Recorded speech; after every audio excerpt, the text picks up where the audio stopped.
illégalement et arbitrairement actuellement en prison à Saint-Louis. Je terminerai ce point de presse par vous donner rapidement mon point de vue sur ce que j'appelle le braquage sur la mairie de Dakar. C'est de ça qu'il s'agit. Il ne s'agit pas d'autre chose, il ne s'agit pas de droit. Il s'agit ni plus ni moins que d'un braquage. Avec votre permission, comme vous le savez, lors d'une retraite municipale de la ville de Dakar, à Saly, et je rappelle que cette retraite a été organisée par les soins de la mairie de Dakar, et je rappelle que ceux qui ont été invités pour participer à cette retraite ont été invités pour venir participer et exposer surtout au conseil municipal qui jusqu'à présent, quelle que soit l'injustice qui s'abat sur ma modeste personne et sur la ville de Dakar, jusqu'à présent je suis le maire de Dakar, n'en déplaise à certains détracteurs. Alors je voudrais dire que suite à cette retraite, il y a des gens qui ont été invités et ils devaient venir pour exposer pour le compte du COJOJ, le comité d'organisation des Jeux Olympiques de la jeunesse. Ils avaient l'obligation de venir exposer au conseil municipal les tenants et les aboutissants liés aux préparatifs des Jeux Olympiques de la jeunesse Dakar 2026.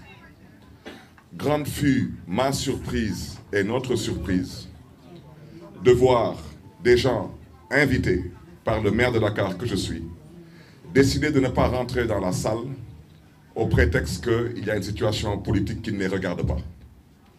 Et je rappelle que ces gens m'ont toujours parlé, bien avant cette situation, avec beaucoup de respect, de déférence.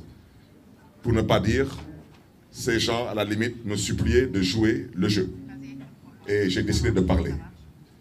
Parce que pour ceux qui pensent que Barthélémy Diaz n'est plus le maire de Dakar et qu'ils pourront se permettre de faire ce qu'ils veulent, je le répète, ils se trompent lourdement.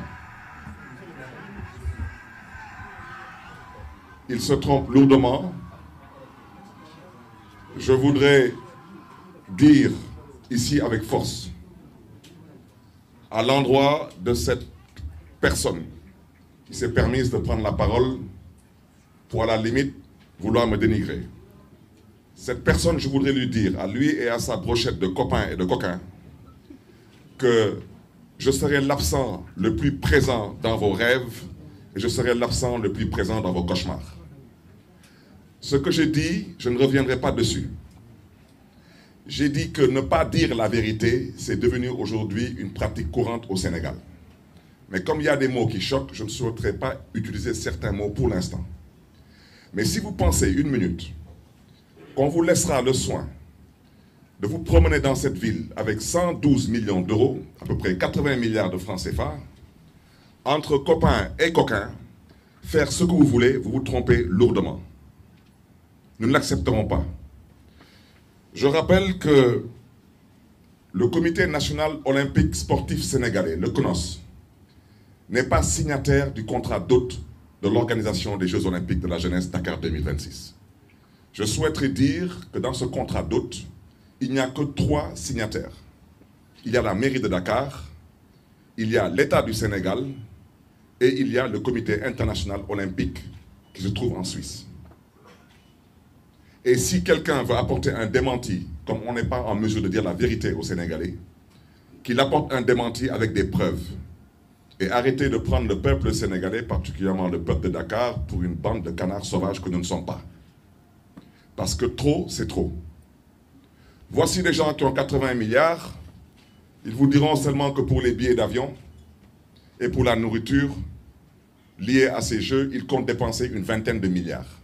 Je vous commencerai à parler parce qu'il faut que les Sénégalais ouvrent leurs yeux, ouvrent leurs oreilles et commencent à écouter. Parce que du moment où je suis interpellé, j'aurais bien aimé avoir une conversation avec cette personne qui m'a interpellé. Mais du moment où cette personne avoue ouvertement que le maire de Dakar n'a pas tous les éléments, il confirme ce que j'ai dit. Il confirme que j'ai dit que c'est la mairie de Dakar qui a candidaté pour que Dakar puisse accueillir les Jeux Olympiques de la jeunesse Dakar 2026 et non le Comité national olympique sportif sénégalais, ni l'État du Sénégal. Je répète, c'est la ville de Dakar et c'est les villes qui candidatent. Et tous les spécialistes du monde sportif et tous les connaisseurs du monde olympique savent très bien que ce sont les villes qui candidatent et non les États. On n'a pas parlé de la France 2024, on a parlé de Paris 2024. Les prochains Jeux se tiendront normalement aux États-Unis. On ne parle pas de États-Unis 2000, je ne sais pas quoi. On parle de Los Angeles 2000, etc. Ce sont les villes et non les pays.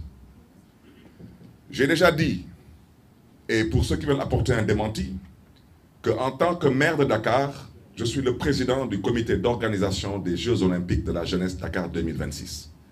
Et vous pouvez aller visiter les archives. La dernière fois qu'on a célébré ici Dakar en jeu, j'ai été, pour ne pas dire supplié, par certains membres du CONOS pour venir rehausser de ma présence cette manifestation. Ça se tenait au monument de la Renaissance. Alors, voici des gens qui aujourd'hui, parce qu'il y a une situation politique qui est ce qu'elle est, ont décidé aujourd'hui d'outrepasser leurs prérogatives et de vouloir quelque part légaliser leur forfaiture, et nous ne l'accepterons pas. La seule chose que j'ai eu à dire, et je réitère mes propos, Dakar accueille des Jeux Olympiques après avoir candidaté pour ces Jeux Olympiques. Dakar a le droit de demander où se trouve l'héritage de Dakar. Je vous invite à aller regarder l'héritage de Paris 2024. Et Dieu seul sait que je ne pense pas que la France ait besoin aujourd'hui de pleurnicher pour obtenir un héritage lié à des Jeux Olympiques. Quant à nous, et c'est là où je vais interpeller la personne qui a eu à m'interpeller, ainsi que sa brochette de copains et de coquins, je vous demande si oui ou non, vous avez 80 milliards pour organiser ces Jeux. Je rappelle que dans l'organisation de ces Jeux, l'État du Sénégal mettra de l'argent sur la table. Je rappelle aussi que la ville de Dakar mettra de l'argent sur la table. Et ils le savent très bien. Combien d'argent ont-ils obtenu? Parce qu'eux ne mettent pas d'argent sur la table. C'est l'argent du CEO. Je leur demande seulement de dire aux Sénégalais, est-ce qu'ils confirment que sur 80 milliards de budget, est-ce qu'ils confirment qu'ils ont à peu près 20 milliards de restauration et de billets d'avion? C'est oui ou non? Mais franchement, j'ai le droit de vous demander tout de même où se trouve l'héritage de Dakar. À Paris, ils ont obtenu une nouvelle piscine olympique en face du Stade de France. C'est un joyau qu'on aperçoit à partir du périph' et qui fait la fierté de Paris aujourd'hui. Je l'ai déjà dit, le village olympique à Paris a été transformé en logements sociaux. Il y a eu des lignes de transport public supplémentaires qui ont vu le jour, que ce soit en termes de métro ou en termes de tramway. Et je peux continuer à en parler. Donc une ville a le droit de vous demander, sur 80 milliards, si vous avez le temps de mettre 20 milliards dans des billets d'avion et dans la restauration. Au passage, j'aimerais bien savoir quelles sont les sociétés qui seront impliquées dans tout cela, même si ce n'est pas à la ville de Dakar d'organiser le transport et la restauration. Je pense tout de même que le maire de Dakar que je suis, j'ai tout de même le droit de demander à ce qu'on prenne en compte les entreprises dakaroises et les entreprises sénégalaises. C'est 80 milliards. Mais sur 80 milliards, est-ce que quelqu'un dans ce pays pense que c'est trop demandé à ce qu'on aménage la corniche des HLM? On leur a remis un dossier déjà étudié, chiffré et ficelé pour à peu près 4 milliards et demi. Est-ce qu'ils pensent que c'est trop demandé d'aménager le parcours sportif sur ce que j'appelle le boulevard de la Gueule-Tapée? Et je rappelle que le boulevard de la Gueule-Tapée traverse aussi bien la commune de la Médina que la commune de Fass-Colobane-Gueule-Tapée. Pour la corniche des HLM, ce serait aujourd'hui une corniche qui serait aménagée pour pouvoir polariser toute la population de Grand Dakar, de Biscuiterie et des HLM. Et bien sûr de Anne Belair pour qu'ils puissent venir faire du sport. Et le troisième projet qu'on avait proposé, c'était un projet qui devait consister à aménager une corniche, pour ne pas dire un parcours sportif, sur l'extension de la VDN 3. Donc tous les trois projets sont tous des projets liés à l'esprit des Jeux Olympiques de la jeunesse. Je rappelle que Dakar, il n'y a qu'un seul parcours sportif à Dakar. C'est le parcours qu'on connaît tous sur la corniche Est. Tous. Vous voyez aujourd'hui les gens qui viennent des HLM, qui viennent de Grand Yoff, qui viennent des SICAP, qui viennent d'autres communes, qui traversent quasiment une bonne partie de Dakar seulement pour aller se retrouver sur le seul parcours que dispose Dakar. En quoi est-ce qu'aujourd'hui c'est trop demandé d'aménager un parcours sportif sur la corniche des HLM, un parcours sportif sur le boulevard de la Gueule-Tapée et un parcours sportif sur l'extension de la VDN 3. Et tous ces trois projets réunis ne coûteront pas 10 milliards. Je rappelle que la ville de Dakar n'attend rien de personne. À l'heure où je parle, nous avons déjà commencé à aménager des jardins, mais surtout des aires de jeu, en l'occurrence des terrains de football synthétique. Le dernier en date, vous pouvez aller le vérifier, c'est à Cambérène. Nous sommes déjà actuellement en train de finaliser la tribune avant de mettre le terrain synthétique. Allez aujourd'hui dans la commune de Dieuppeul-Derklé-Castor, vous verrez ce que la mairie de Dakar a eu à faire. Allez dans d'autres communes, vous verrez les efforts que la mairie de Dakar a eu à faire. Nous ne sommes pas des mendiants. Nous exigeons le respect, et particulièrement du CONOS. Parce que ce cirque va arrêter. Je ne fais pas partie des gens qu'on intimide, et je ne fais pas partie des gens qu'on impressionne. Surtout quand ce sont des gens qui ne méritent pas ma considération. Je dis, je répète, pour le compte et le nom de la ville de Dakar, nous allons parler d'héritage. Et si nous n'arriverons pas à parler d'héritage ici, nous allons nous organiser pour nous faire entendre à l'étranger. Parce que nous savons c'est quoi le monde olympique. Et nous savons que représente le monde olympique. Alors, ces copains qui sont ici et qui pensent qu'ils vont faire ce qu'ils veulent, je souhaiterais leur dire de déchanter dès à présent. Vous allez parler héritage. L'héritage, ce n'est pas la réfection ou la réhabilitation de la piscine olympique du Point E. L'héritage, ce n'est pas la réhabilitation ou la réfection du stade Iba Mar. C'est ce qu'on appelle en Wolof Taf Yengel. On vous dit, on doit aujourd'hui renouveler, c'est un exemple, le parc automobile du transport en commun à Dakar. Vous avez tout le budget, mais vous dites que vous préférez prendre les véhicules existants et faire des tôleries et peintures. Voici où on en est. C'est pourquoi je remets une couche. Et je n'en ai pas encore terminé avec eux. Parce que j'irai à l'étranger pour communiquer. Je communiquerai à l'étranger en anglais, je communiquerai à l'étranger en français. Il faut que le monde comprenne définitivement que la médiocrité ne peut pas être nègre et l'excellence être hellène. Quand ce sont les Blancs qui organisent des Jeux Olympiques, il n'y a pas de scandale, tout se passe normalement. Et les gens ont le droit de parler d'héritage, de discuter dans les conditions les plus adéquates et les plus acceptables. Mais dès que c'est en Afrique chez les Noirs, on considère que nous n'avons pas le droit de rêver. Au nom de quoi les Blancs ont le droit de rêver et nous les Noirs n'avons pas le droit de rêver? Il faudrait que quelqu'un me dise pourquoi Dakar a candidaté pour organiser des Jeux Olympiques de la jeunesse.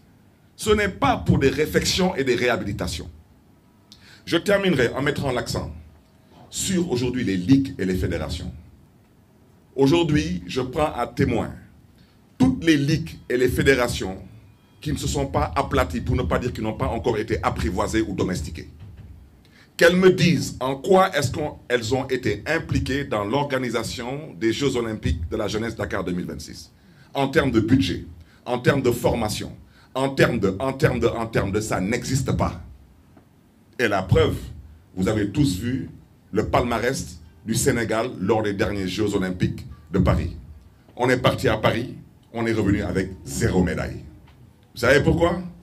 Parce qu'il n'y a pas de politique sportive, il n'y a pas d'économie du sport, il n'y a absolument aucune volonté d'hisser le Sénégal au plus haut niveau en termes de sport. Et le Sénégal a toujours été un pays qui a brillé dans le monde en termes de sport. Donc voici ce que je voulais dire aujourd'hui pour ne pas être trop long sur cette question. Et rappeler encore aux gens du Comité national olympique sportif sénégalais que tout dépend d'eux. Ou bien ils entendent ce que je leur ai dit, ou bien le monde m'entendra. Parce que je ne vous laisserai pas avec 80 milliards de francs CFA vous promener, dépenser 20 milliards de billets d'avion, de restauration, et me dire qu'au Sénégal, les ligues, les fédérations, ce n'est pas votre problème, et que Dakar n'a pas le droit de pouvoir espérer avoir un héritage, et que nous n'avons pas notre mot à dire. Nous ne cherchons pas à gérer à la place de ceux qui doivent gérer. Nous ne cherchons pas à mettre la main sur l'argent, ça ne nous intéresse pas. Nous exigeons un héritage, et c'est la raison pour laquelle Dakar a candidaté. Quand un maire signe à partir de la prison, c'est qu'on lui a vendu un héritage.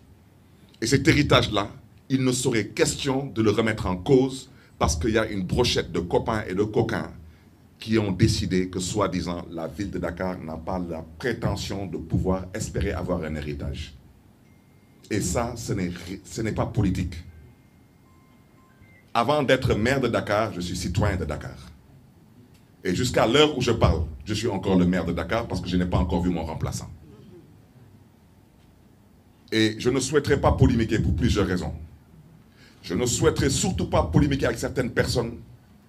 Je le répète pour plusieurs raisons, surtout par rapport à la mémoire de feu Ousmane Tanor Dieng. Mais si des personnes me poussent à bout, je me battrai pour leur faire comprendre qu'ils ne m'impressionnent pas. Parce que moi, ma responsabilité, je la connais.